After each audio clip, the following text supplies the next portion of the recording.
শিলিগুড়িতে নজর রাখবো, কারণ সেখানে পথ দুর্ঘটনা, আর সেই পথ দুর্ঘটনাকে ঘিরে উত্তেজনার পরিস্থিতি। যে খবর আমরা পাচ্ছি, ইতিমধ্যেই দুর্ঘটনায় মহিলার মৃত্যু হয়েছে। বাইকে লরির ধাক্কায় মৃত্যু, পুলিশকে ঘিরে বিক্ষোভ স্থানীয়দের। ঠিক কি ঘটেছে আরো ডিটেল পার্থ জানাতে পারবে। পার্থ, কি অবস্থা? দেখো, সকালে দুর্ঘটনাটি ঘটে শিলিগুড়ি ইস্টার্ন বাইপাস যেটা এই ইস্কন মন্দির রোডে। সেখানে ইস্কন মন্দির রোড থেকে একটি বাইকে চেপে মহিলা পুলিশ কর্মীর সঙ্গে বেরোয়েছিলেন। সেই সময় ট্রাকের সঙ্গে সংঘর্ষ হয় এবং মহিলাকে পিষে দেয়। যেটা শোনা যাচ্ছে স্থানীয় বাসিন্দাদের সূত্রে, যেটা শোনা যাচ্ছে যে মহিলা ওই বাইক থেকে ছিটকে পড়ে যায় এবং তারপর আচমকা লরির সামনে পড়ে এবং পিষে যায়। তাকে পিছিয়ে দিয়ে চলে যায় লরি এবং ঘটনাস্থলে তার মৃত্যু। এরপরে কিন্তু উত্তেজিত জনতা বিক্ষোভ দেখা তেমন ঘটনার পর থেকে দুর্ঘটনার পর থেকে যে পুলিশ কর্মী বাইকের পিছনে এই মহিলা ছিলেন, সেই পুলিশ কর্মী কিন্তু সেখান থেকে পালিয়ে যায়। কোথায় পালিয়ে গেল, কেনই বা পালিয়ে গেল, এসব নিয়ে কিন্তু প্রশ্ন তুলেছেন স্থানীয় 44 নম্বর ওয়ার্ডের তৃণমূল কাউন্সিলর মুন্ডা প্রসাদ, এবং তিনি গোটা বিষয় নিয়ে পুলিশ আধিকারিকদের সঙ্গে কথা বলবেন। কথা বলে তিনি জানতে চাইবেন কেন ওই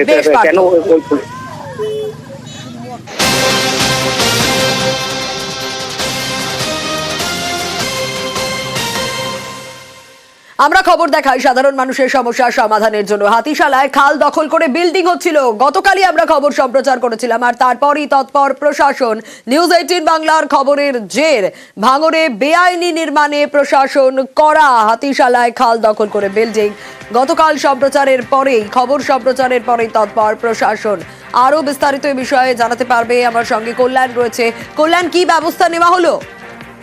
একেবারেই সোনিয়া, আমরা যখন এই খবর তুলে ধরি তারপরেই কার্যত নড়ে চড়ে বসে ভাঙড় 2 নম্বর ব্লক প্রশাসন। কার্যত এই খবর প্রকাশিত হওয়ার পরেই ভাঙড় 2 নম্বর ব্লকের ভূমি দপ্তরের যে সমস্ত আধিকারিকরা ছিলেন তারা ঘটনাস্থলে আসেন এবং তারা ঘটনাস্থলে এসে পরিদর্শন করেন। মূলত বিএলআরও অফিসের যে কাগজ দিয়েছিল, সেই কাগজের জড়ি গিয়েই সিরাজুল সাপুই তিনি তার বিল্ডিং তৈরি করছিলেন। কিন্তু কিভাবে খতিয়ে না দেখে এই সমস্ত কাগজপত্র দেয়া হলো, ছাড়পত্র দেয়া হলো, সেই নিয়ে কিন্তু গতকালকেই আমরা প্রশ্ন তুলেছিলাম। সেই প্রশ্ন তোলার পরই বিএলআরও ভূমি দপ্তরে যে সমস্ত আধিকারিকরা রয়েছেন তারা আসেন এবং ঘটনাস্থল খতিয়ে দেখেন। যে খাল রয়েছে সেই খাল থেকে ন্যূনতম হলেও 45 ফুট দূরে বিল্ডিং করার যে কথা, সেই কথা কিন্তু সিরাজুল সাপুই মারেননি। তিনি খালের যে জমি রয়েছে সেই জমির ওপরেই কার্যত বিল্ডিং তুলছিলেন। কালকে দেখার পরেই সেই বিল্ডিং যে তোলা হচ্ছিল তা কিন্তু বন্ধ করে দেয় ভূমি দপ্তরের আধিকারিকরা।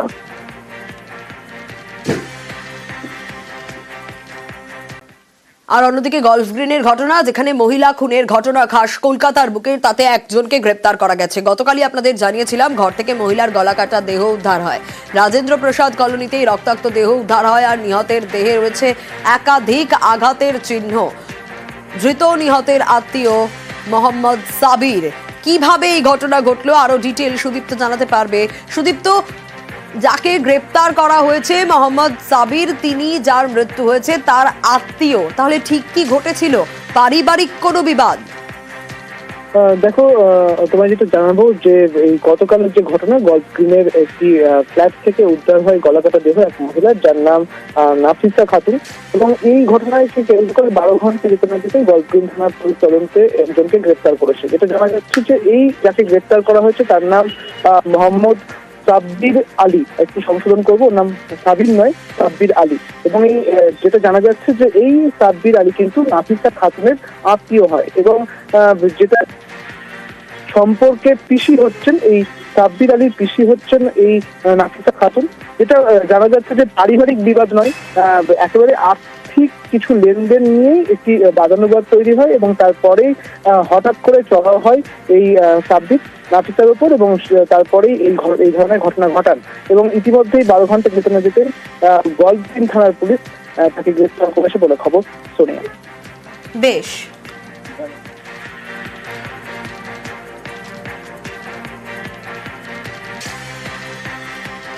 আবারও নজর রাখবো মেদিনীপুর মেডিকেলের দিকে। মেদিনীপুর মেডিকেল, সেখানে ফের অঘটন, মৃত্যু রেখা সাহের শিশু পুত্রের।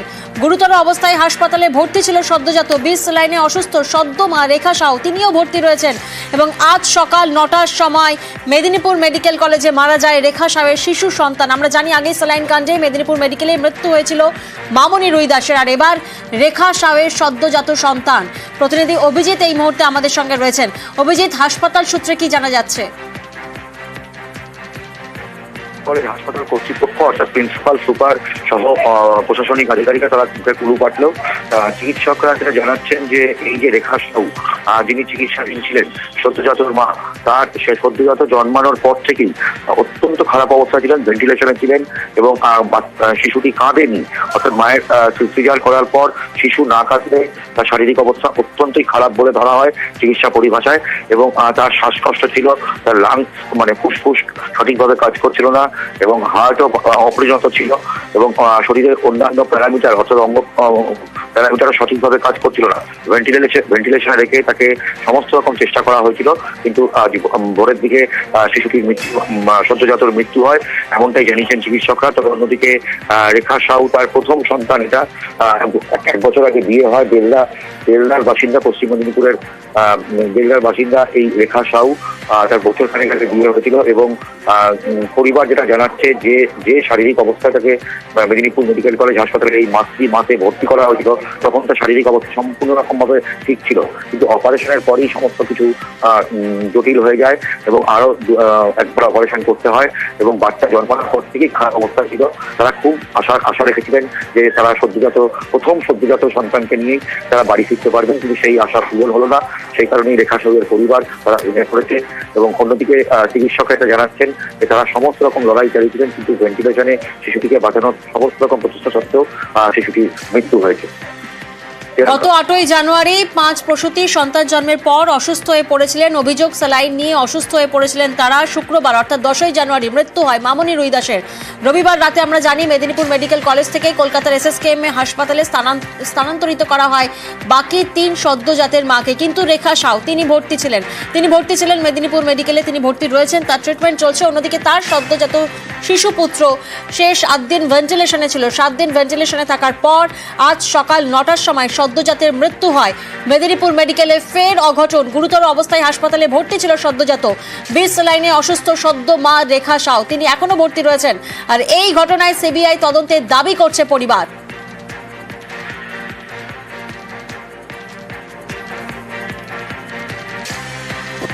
আচ্ছা, এই যে মারা গেল 9টার সময় মারা গেল, এখন জানালো ডাক্তারবাবু।